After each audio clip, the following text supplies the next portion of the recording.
And then the assessment criteria, generally a separate section within every form. So just have a look at the assessment criteria. You need to make sure you have looked at the objectives of the program that's funding you and all the criteria there, and whether they're asking you to align with plans, whether they need you to have talk to particular individuals. So in our Caring for a Country program, we have a requirement if you're doing work on weeds of national significance, you have to have talked to the national coordinator.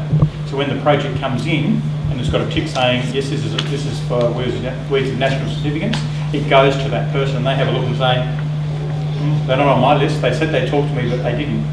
Immediately the scoring will go down because you haven't talked to the appropriate person. So make sure you consider all the bits and pieces that are right. Partnerships, if they're appropriate, lots of times they aren't appropriate. You may be the only group working in a relatively difficult to get to patch.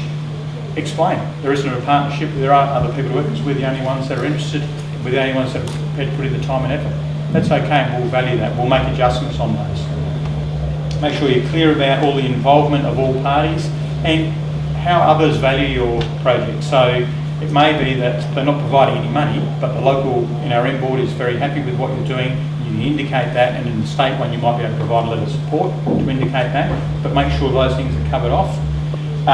Value for money is a huge driver for most of the programs, but there's no clear-cut answer. I can't tell you what value for money looks like. It's contextual on the project we're looking at, what is good value. If we're dealing with a project in the rangelands, you might be talking about 2 landholders, that's it, there's no one else out there. It'll still be okay from that perspective. And we'll also look at capacity to deliver.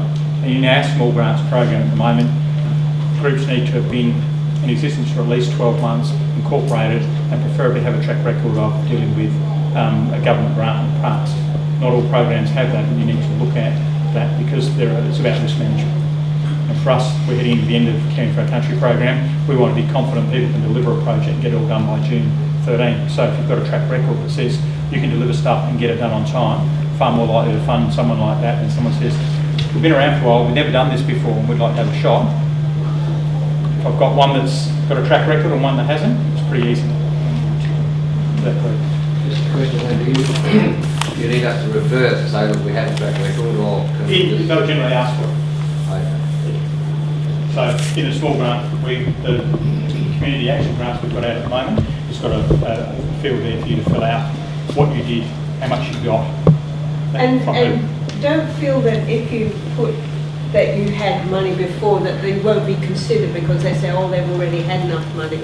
That's not what people will think. If you've had money before, put it down and said successfully, completed these grants and had this money.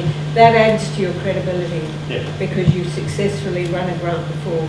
So don't feel like you have to hide the fact that you've had money before at all. Yeah. We head over to the exercise. Yep. Easy. Okay, thanks, Paul. As Liz introduced earlier on, I'm Jill BC from Department of Environment and Natural Resources from the NRM Investment Unit. So I'm just taking over now to facilitate the actual exercise we're going to do. So you guys are going to do some work now. I'm going to put you in the hot seat.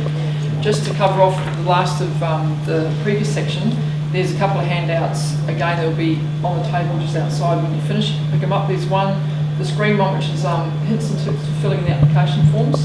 That's a general one. And then there's a specific one for tips for Friends of Parks.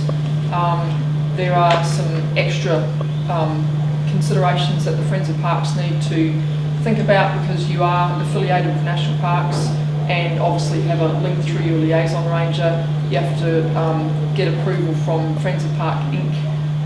Before you can actually submit those applications, and you have to submit them through the volunteer liaison unit. So just an extra sheet there for Friends of Parks people.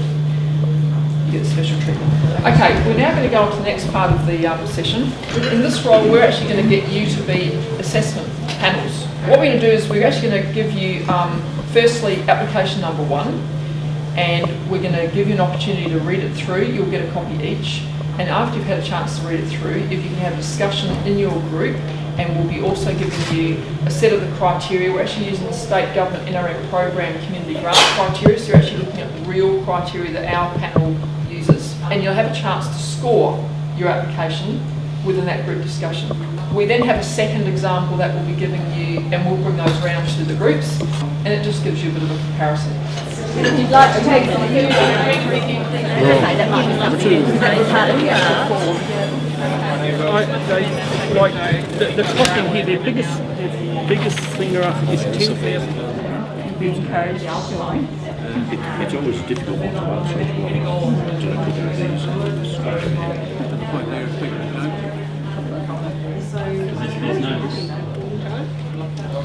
Everybody down to 9. Which is approximately 250 words.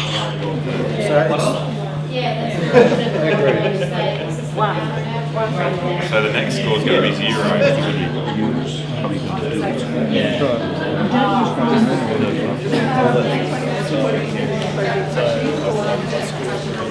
So to start off with, what were some of the clear differences and how you found application 1, or what your panel struggled with, or what you found good to be about it, and then how you found application 2. Do you want to start? Yep, go back there. Application 1 was very fluffy, didn't address any specifics. Yep. Yep. So, Keep going. okay, anybody else want to comment on application? Wording. So a lot of stuff was left out. Okay, so really lacking detail, isn't it? It requires elaboration. Yeah. How did your panels go? I'm not interested in scores at the moment, but did any of you fund it? Well, at least you're consistent. And consistency is actually really important when it comes down to being a panel member. Being consistent is often one of the most difficult challenges that panel members face. So actually being consistent is great. Okay, moving on to application 2. How did you find that in contrast? Better. Okay, so, Although they had too many words. sorry? Although they had too many words, like Paul was saying, there's a cut point on some of them, so they could have missed vital information where, the word limit ended. So, although they had the detail, sometimes it's too much. Okay, so a little bit waffly sometimes? Okay, any other comments? Yeah, we found a few discrepancies that we'll probably maybe ask them about. Yeah, and what were those discrepancies? There was some money funding. Yeah, so that's disposal of weeds. Yeah, when they said the council would do it for free. Okay, any other little interesting?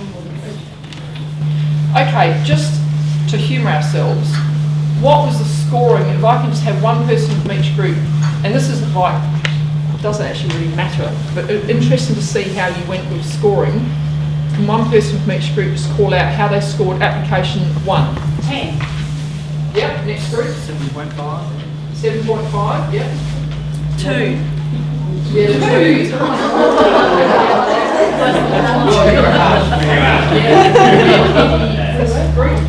What do we have? 17, but we thought that was quite low. Still in score. Okay.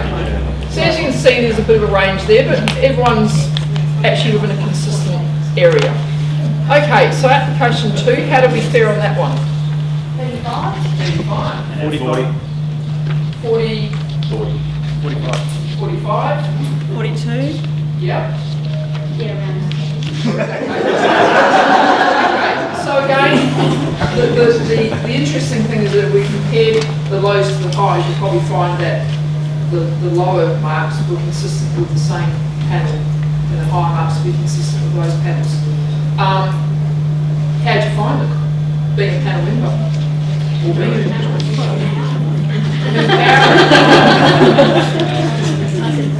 Oh, the power.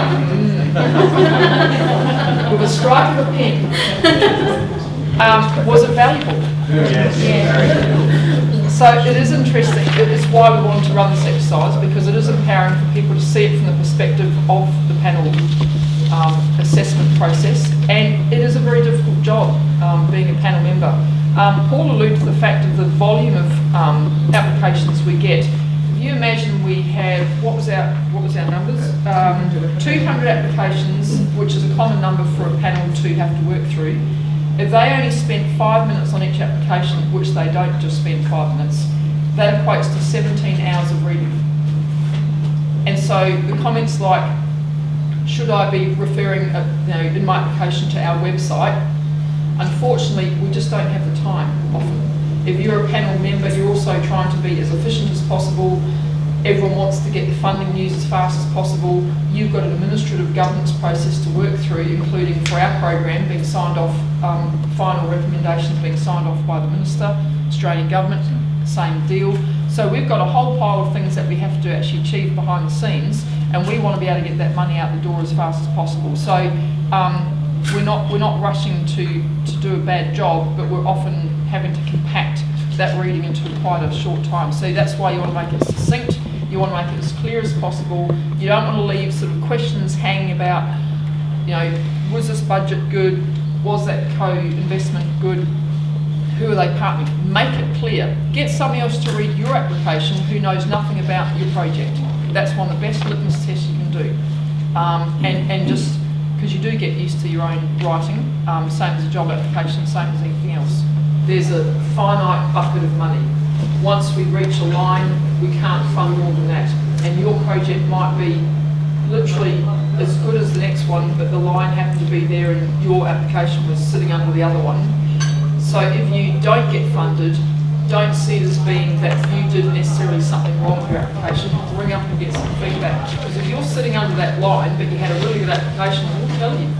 And for instance, if a project couldn't go ahead because, say, there was a flood event and they just couldn't get to their site or whatever might happen, there's a very good chance that we'll turn around and come back to you during the year and say, are you interested in actually picking up the project and going with it, if we can get the money straight out to you because another project has been cancelled or postponed because of climatic events, whatever it might be. So it is worthwhile getting that feedback, because same as going for a job, if you get that feedback, there might be one little bit of tweaking. It might be, we couldn't understand your budget, it wasn't very clear, or it didn't seem very good value for money, or you might have realised then that you made a mistake.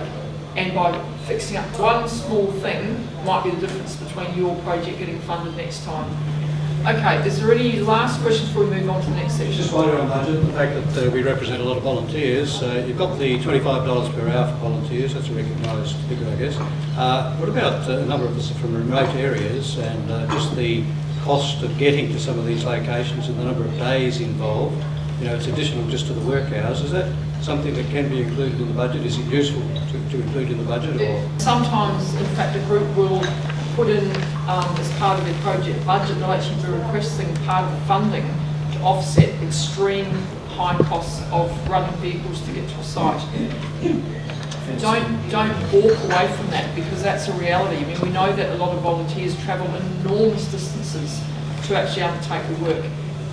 So put it in there, explain, obviously it has to be legitimate, and we're not doubting that it isn't, but you need to, that's part of the story. So explain it, and often that's the difference between a project being able to actually happen or not, because we know that petrol costs a lot of money and so does running a car. So those sort of details are really important, and they are a legitimate part of the funding within a budget table.